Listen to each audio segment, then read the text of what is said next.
Decimation, breakdown, and reformation is inherently purging. Where our greatest creations meet our deepest fears. Olá, eu sou Edu Schneider do Cashback e hoje nós vamos voltar ao ano de 1986 para falar de A Mosca, The Fly no original, refilmagem do clássico de 1958 estrelado por Vincent Price, A Mosca da Cabeça Branca.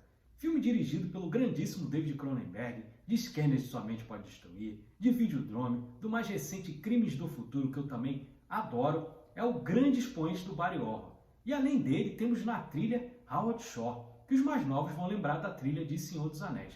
E quem ficou a cargo da maquiagem, que é muito importante nesse filme, e dos efeitos práticos, é o grande Chris Wallace, que a gente vai lembrar lá de outro clássico dos anos 80, Gremlins, de 1984. Além desses nomes, nós temos também na produção o grandíssimo Mel Brooks, que a gente lembra muito de filmes de comédia, mas ele é um dos produtores do filme através da sua empresa Brooks Films.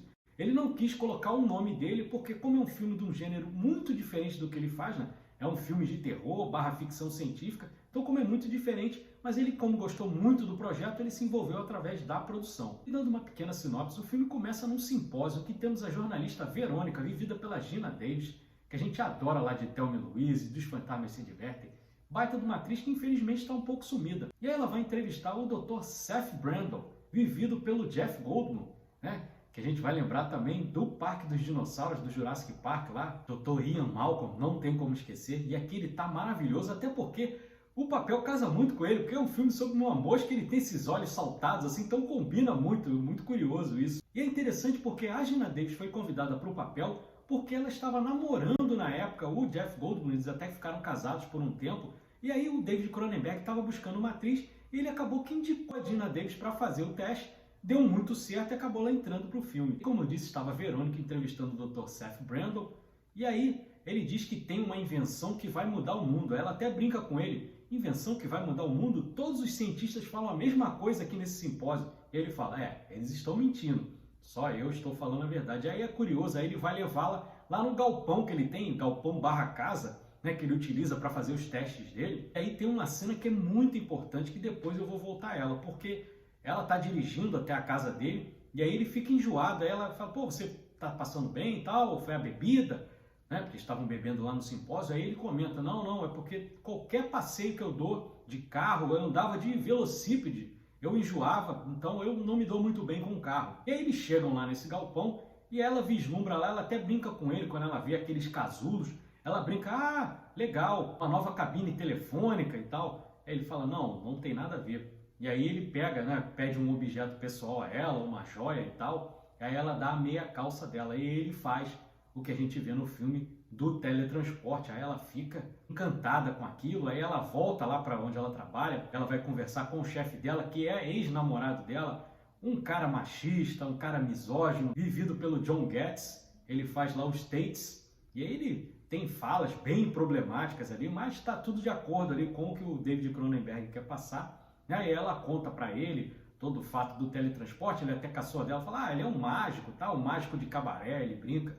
E aí, né, nós vamos ter o desenrolar da história aí, até os fatídicos acontecimentos lá com o Dr. Seth Brundle. E é interessante, né, filme de terror, ficção científica, mas os temas que ele toca muito sobre obsessão, né, que a gente já viu em diversos outros filmes, até filmes diferentes. A gente já fez no Cashback aqui, falando do Zodíaco, do personagem, o quanto o personagem é obcecado, o personagem de Jake Gyllenhaal, e como aquilo vai destruindo ele, né? Diversos outros filmes tocam nesse tema de obsessão, aqui não é diferente. E além disso, também da ética, também a ética da ciência, até onde o ser humano pode ir, até onde ele pode caminhar ali no seu progresso científico. E como é bom ver um filme dos anos 80 com efeitos práticos. E aí você assiste o filme hoje, em 2025, ele não está nada datado. Você consegue olhar e ficar maravilhado. Eu tenho outro filme que eu também gosto muito, Enigma de Outro Mundo, lá com John Carpenter, que também usa muito efeitos práticos, mas eu acho que aqui ainda faz melhor ainda. O filme ainda está fresquinho, você olha, né? Hoje em dia então com imagens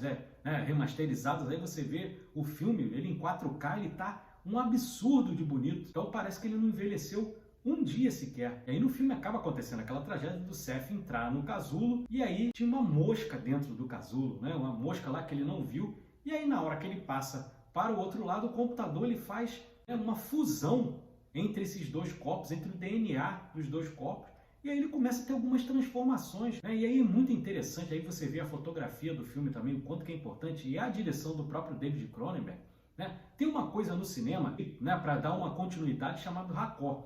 Por exemplo, você está fazendo um movimento em uma cena, em um take, você está fazendo um movimento da esquerda para a direita, quando você passa para o outro take, né, você tem que manter essa continuidade para você ter, né, uma fluidez nessa filmagem. Então, no outro take também o personagem vai estar caminhando da esquerda para a direita, né? Isso que se chama raccord. Mas isso também funciona em imagens paradas. Então, quando tem o fade, também tem uma cena, logo depois que ele consegue fazer esse teste, ele está um pouco com ciúme, porque ela diz que precisa sair para, né, terminar com algumas coisas na vida dela que estão pendentes, né, porque eles estão já namorando. Aí ela volta e aí acaba, né, eles transando. E aí na cena que a Verônica está deitada na cama, o David Cronenberg, no primeiro take, ele está filmando, ela tá com a cabeça aqui para a esquerda no vídeo. E aí quando tem o fade, ele faz só a movimentação da câmera, ela continua deitada no mesmo lugar, mas em vez de ela estar no canto esquerdo, ela aparece no canto direito da tela. E aí você deduz que aquilo ali, a partir de agora, o filme vai virar de ponta cabeça. É um giro aqui de 180 graus, né? Vai tudo por água abaixo. Aí você tem uma cena maravilhosa também, que é filmada de uma forma linda também, que é ele andando pelo teto da casa também, é tudo muito, né, muito bem feito. E aí muita gente questiona, como o filme é dos anos 80, muita gente questiona que essa transformação dele é como se estivesse fazendo uma analogia, uma metáfora à AIDS. Mas numa entrevista do David Cronenberg ele falou que não, que aquilo ali serve para qualquer doença degenerativa, qualquer doença que tenha uma transformação física da pessoa, não é só a AIDS. E quanto que isso gera de preconceito quando há essa transformação física, era isso que ele queria mostrar. E tem outro fato também que na entrevista que ele deu, falando sobre o filme, que é interessantíssimo, eu não tinha reparado, eu só vi por causa dessa entrevista do David Cronenberg, dele falar que quando ele tem a descoberta, que é aquela cena maravilhosa também, dele arrancando as unhas e tal, e ele se olhando no espelho, que tem até uma inspiração a Coralie Fargeat, que dirigiu A Substância, ela própria diz que se inspirou muito em cenas da Mosca. E tem aquela cena da Margaret Qualley olhando no espelho também e arrancando os dentes, lembra muito essa cena das unhas do Dr. Seth. Então, né, você vê um filme de 1986, estava inspirando aí filmes de 2024, você vê o quanto que é legal. Mas aí o que o David Cronenberg fala? Ele diz que a descoberta ali, aquela cena do banheiro, por que ser no banheiro? Porque é a maior realidade mesmo, eu concordo com ele. Quando a gente descobre uma doença grave, normalmente é no banheiro. Por exemplo, uma mulher quando descobre que está com câncer de mama, ela está apalpando o seio ali, pós o banho, ela descobre um caroço. Alguém vai urinar e aí eu acabo urinando sangue, você descobre que está com alguma coisa grave ali, né, para estar urinando sangue. Então, muitas das descobertas são feitas no banheiro. Então ele fez questão dessa cena ser no banheiro. E isso é genial para mim, isso funciona muito bem. E outra coisa que eu falei lá, aí você lembra lá daquela cena que eu falei lá no começo do filme, do enjoo do Dr. Seth Brandon dentro do carro? E aí, quando ele vai perdendo essa humanidade, quase se transformando em mosca ali, o que acontece? Como que a mosca se alimenta? Ela vomita na comida e aí pega aquela comida, né, que é digerida ali por aquele vômito, por aquele líquido, e acaba comendo. Então é a perda da humanidade, né? Ele era um cara que inventou aquele teletransporte, né? Uma das inspirações foi para não precisar mais andar de carro, né? Porque ele odiava enjoar e vomitar. Agora ele estava comendo através do vômito, para destacar claramente a perda da humanidade. Isso eu só reparei agora nessa vez assistindo. Já assisti esse filme, sei lá, umas 10 vezes e nunca tinha me tocado nesse ponto. E aí dessa vez eu reparei e eu achei genial também. E obviamente a gente vai ter que destacar a cena final ali, porque não, nós temos animatrônicos ali, aquela maquiagem esplendorosa, né, do Chris Wallace, ficou ali magnífico. Eu vou passar essa cena aqui enquanto eu falo para vocês, que ele pega, né, ele quer fazer a fusão entre ele e a Verônica, diz que vai criar um ser mais puro. E aí nós temos também os Stats ali, né, aquela cena também antológica ali dos Stats também, o Seth corroendo a mão dele ali com aquela gosma ali, com aquele vômito dele também. É bem plástico ali, muito bem feito. E aí termina de uma forma trágica, né? Ela acaba matando ele.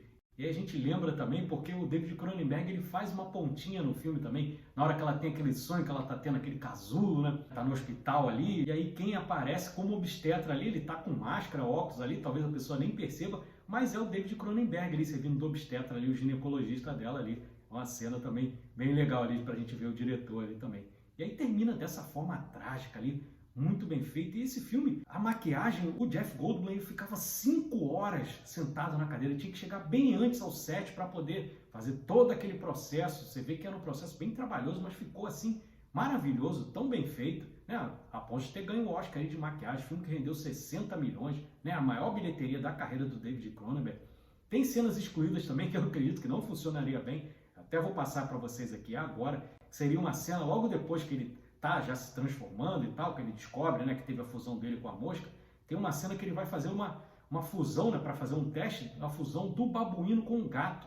E aí acaba, obviamente, dando tudo errado. Aí ele acaba tendo que matar o babuíno a pauladas, como vocês estão vendo aí. E aí, obviamente, não fica muito legal cortar essa cena do filme. Aí a imagem nem tá tão boa, né, porque não tem o trabalho de pós-produção, só para ilustrar aí o vídeo para vocês, o quanto que é legal. E o filme teve uma continuação 3 anos depois e, curiosamente, dirigido pelo Chris Wallace, né, o chefe aí da maquiagem, dos efeitos práticos do filme. Acabou dirigindo e o filme, obviamente, é fraquíssimo. E aí eu fico com pena só de um ator, porque quem faz o filho dele é a história do filho do Dr. Seth Brundle. E aí quem é que faz o filho dele? O Eric Stoltz, que deveria ter sido o Marty McFly lá no De Volta para o Futuro. Ele nunca dá certo, tá sempre na hora errada, no lugar errado. Que pena para esse rapaz, mas infelizmente ele fez essa continuação aí, que é uma bomba. Eu tive a oportunidade de assistir no cinema, mas não gostei nadinha.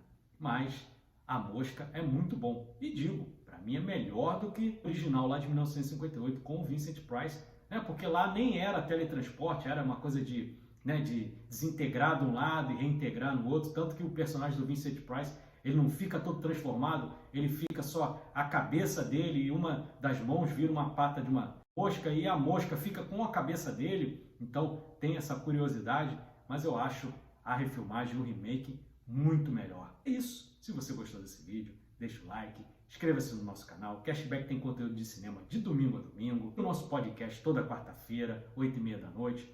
O episódio mais longo. O nosso último agora foi de Missão Impossível. Tem meus vídeos aqui de segunda a sexta. Tem nossos shorts diários, cobertura de cabine de imprensa. Falamos de filmes novos, filmes antigos. Tem bastante coisa legal. Então vem com a gente que você não vai se arrepender. Muito obrigado você que ficou até aqui. Grande abraço e bom feriado. Valeu!